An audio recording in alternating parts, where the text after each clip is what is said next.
le journal.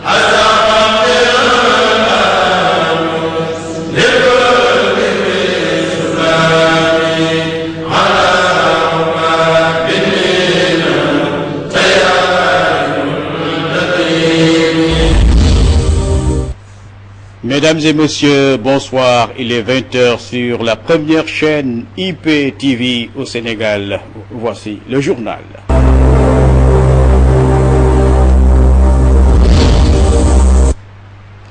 Au sommaire de cette édition, approvisionnement des mangues dans les marchés, opérateurs et commerçants. Chacun d'eux joue sa partition pour tirer le maximum de profit. Journée mondiale de l'asthme célébrée ce mardi, une maladie respiratoire mais chronique si elle n'est pas très tôt prise en charge. Sur l'international, les 80 000 mineurs en Afrique du Sud ne comptent toujours pas céder, ils réclament l'augmentation de leur salaire.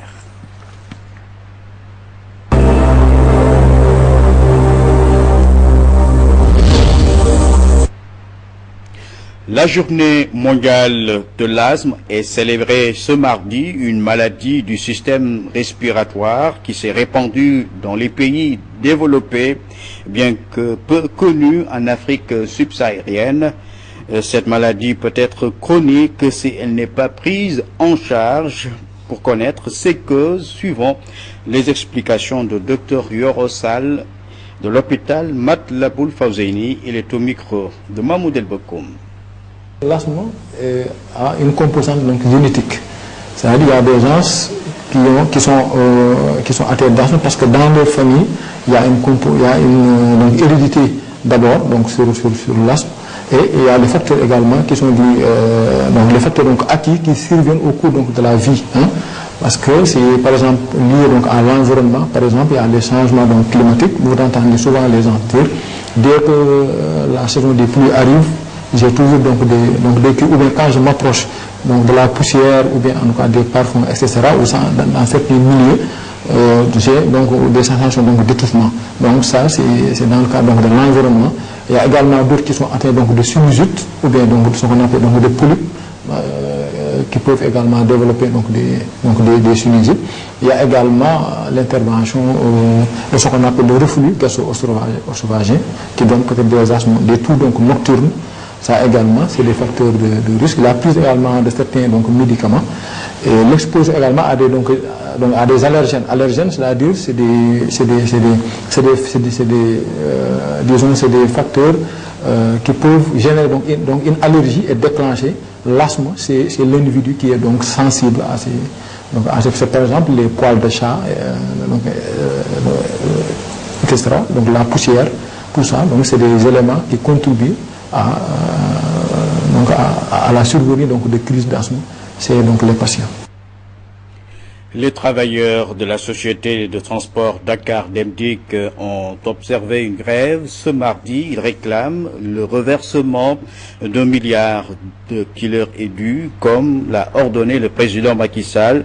Selon le porte-parole Mamadou Goudiaby, les travailleurs ne vont pas lever leur mot d'ordre de grève tant que le ministre des Finances ne leur communiquera pas la date du versement d'1 milliard afin que leurs organismes sociaux comme l'IPM et les coopératives soient décomptés. Le prix de l'innovation pour l'Afrique du Sud 2014 a été attribué lundi aux Sud-Africains Dr Nicolas Dounéas et Nino Pérez. Ils ont été choisis parmi les 700 candidats issus de 42 pays.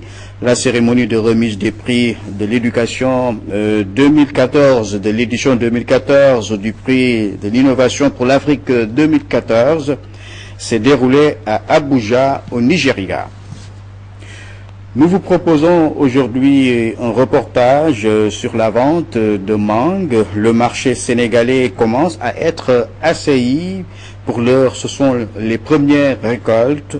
Voici déjà les prémices de sa commercialisation au niveau du marché syndicat de Touba, où se sont rendus nos reporters Mohamedou Lamine Diouf et Ousmane Mar.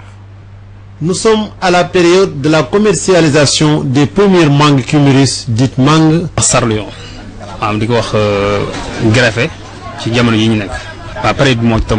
Touba Syndicat est le centre de prédilection où s'effectuent les opérations de déchargement des camions gros porteurs. Cet opérateur nous explique comment le trafic des mangues se passe et comment ils recouvrent leurs frais. On va essayer les producteurs. Dialoguer avec eux, négocier, après prendre les gens qui vont charger et les payer. On paie le phytosanitaire. Le phytosanitaire, vers c'est 1000 francs, vers Kolda c'est 2000 francs. Quand tu viens jusqu'au Sénoba, on te fait payer le test. Le test, c'est ça qui vous montre que dans le camion, il n'y a pas de fraude. Si tu viens au poste, tu vis ça à 2000 francs. Tous les postes. Sur place, les acheteurs et revendeurs des mangues déchargent des camions. Les mangues commencent à mûrir. Nous vendons ici et on rend grâce à Dieu. Les mangues proviennent de la Casamance et de la Guinée. Ce sont les camions de mangues que l'on décharge ici. On n'a que ça qui nous reste. On a deux genres de récipients qu'on appelle le kungu. Quand il est rempli de mangues, ça coûte entre 2500 et 3500. L'autre récipient, c'est le plus petit, c'est le seau, c'est 1250. Cependant, les opérateurs se disent confrontés à la rude concurrence des pays limitrophes du Sénégal. Les mangues parviennent partout. Il y a ceux qui viennent de Guinée, il y a ceux qui viennent de la Gambie, il y a ceux qui viennent du Mali. Aujourd'hui, l'absence de magasins de stockage reste leur principale difficulté. Oui, l'activité commerciale de la mangue à Touba. Nous continuons toujours dans les analyses des problèmes du Maghreb. Hier, on avait abordé le problème algérien avec la réélection d'Abdelaziz Bouteflika. Aujourd'hui, avec notre analyste, nous parlons de la crise politique en Égypte qui va choisir un nouveau président en fin du mois de mai. Bakary Samb, analyste, s'est entretenu avec Mahmoud El Bokoum. Voici un extrait. Il y a un paradoxe dans la révolution égyptienne, révolution déclenchée avant quelques mois avant la chute de Moubarak, révolution, je le rappelle, à laquelle les frères musulmans au début n'ont pas participé, mais demeurait tout de même la seule force politique organisée. Le seul lieu d'expression qui restait, qui n'était pas encore muselé par le pouvoir politique, était la mosquée. Et que les frères musulmans, à l'issue de la révolution et au début du processus électoral et politique en Égypte, étaient la seule force politique organisée, complètement ancrée dans la société égyptienne, menant un travail social, menant un travail éducatif sur les populations. Alors là, arrive la révolution, première joute électorale, les frères musulmans, qui au début avaient dit qu'ils ne participeraient pas au présidentiel, se limitant seulement aux législatives, sont parvenus quand même à arriver à la tête de l'Égypte, notamment avec l'élection de Mohamed Morsi, élu de manière démocratique. Voilà, professeur Bakary Samb, qui sera en fin d'édition l'invité de la rédaction. Et tout de suite, nous passons à l'actualité internationale.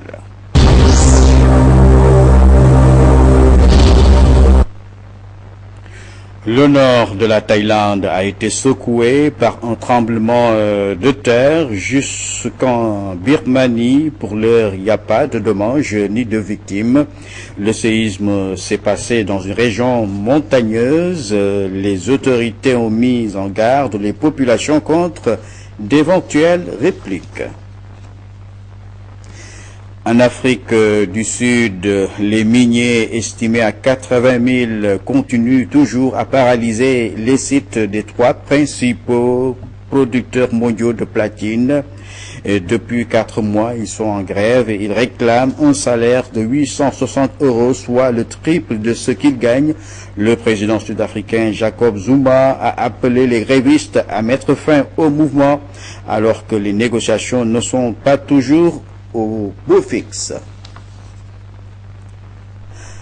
Abou Bakar Shekou, chef de Boko Haram, a revendiqué l'enlèvement de plus de 270 lycéennes au Nigeria. C'était à mi-avril. Le groupe islamiste aurait l'intention de les vendre, de les marier de force ou de les utiliser comme esclaves. Les autorités nigérianes semblent impuissantes face à ce groupe. Le président nigérian a demandé l'aide de la France, du Royaume-Uni et des États-Unis dans cette affaire. Le porte-parole de la Maison-Blanche, Jay Carney, considère que ce qui s'est passé est extrêmement grave.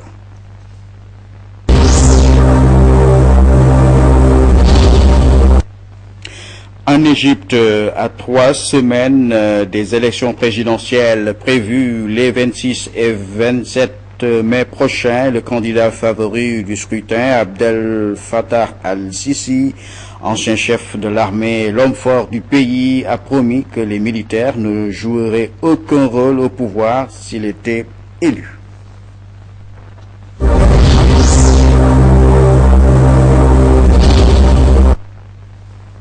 Je vous l'annonçais tantôt, nous allons toujours continuer dans les analyses des problèmes du Maghreb. Hier, on avait abordé le problème algérien. Aujourd'hui, nous allons parler de la situation de crise politique en Égypte qui va choisir à la fin du mois de mai un nouveau président. Professeur Bakar Issam est analyste. Il s'est entretenu avec Mahmoud El Bokoum sur la question.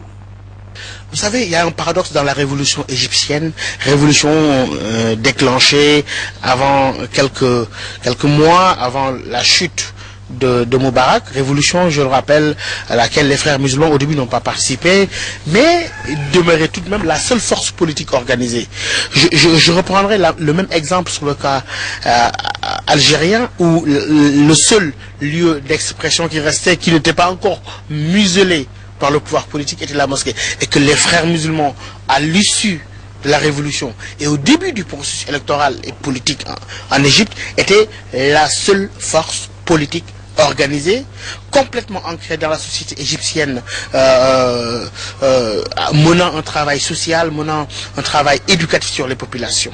Alors là, arrive la révolution, première joute électorale, les frères musulmans, qui au début avaient dit qu'ils ne participeraient pas au présidentiel, se limitant seulement aux législatives, sont parvenus quand même à arriver à la tête de l'Égypte, notamment avec l'élection de Mohamed Morsi. Cela étant, quoi qu'on puisse dire dans certaines incohérences dans leur manière de gérer le pouvoir, notamment cédant parfois aux pressions de Hizb al-Nour, qui était le parti salafiste, cédant quelquefois aux pressions de certains mouvements qui les poussaient à aller à l'encontre des droits de certaines minorités comme les Coptes, les frères musulmans étaient un pouvoir élu démocratiquement. Et pour la première fois dans l'histoire de l'Égypte, voilà un pouvoir élu démocratiquement, voilà un premier président du nom de Mohamed Morsi élu de manière démocratique, et que l'armée a réussi à éjecter du pouvoir en jouant sur certains soulèvements, organisés ou pas, on ne saura jamais, mais ce qui est dommageable, c'est que voilà que dans le monde arabo-musulman, où on disait que le jeu démocratique était presque impossible, qu'un président soit élu démocratiquement, et qu'on essaie par 1000 artifices à démettre ce président du pouvoir de manière antidémocratique, ce qui avait l'air d'un véritable coup d'État, et que qu'est-ce que cela fait dans les opinions publiques? C'est-à-dire que l'Occident, qui très souvent donnait des leçons en matière de démocratisation, ne sera plus crédible lorsqu'il s'avancera sur ce champ pour convaincre des populations arabo-musulmanes ou musulmanes tout court à aller sur le champ de la démocratie, parce que cet Occident lui-même a faussé le jeu démocratique. Et que, malheureusement, les frères musulmans étaient du coup contraints à retourner dans la situation d'avant, dans la clandestinité, ne pouvant plus s'exprimer sur le champ politique. Les joutes électorales leur sont fermées.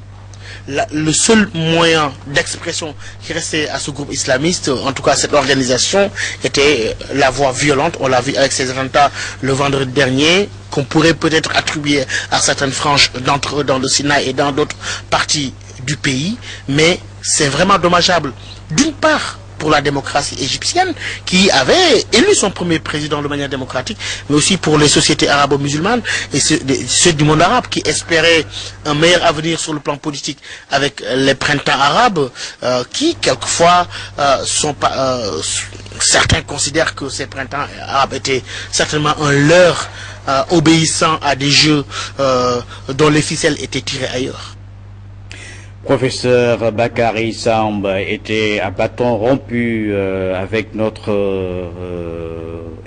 reporter Mahmoud El Bokoum sur la crise politique en Égypte.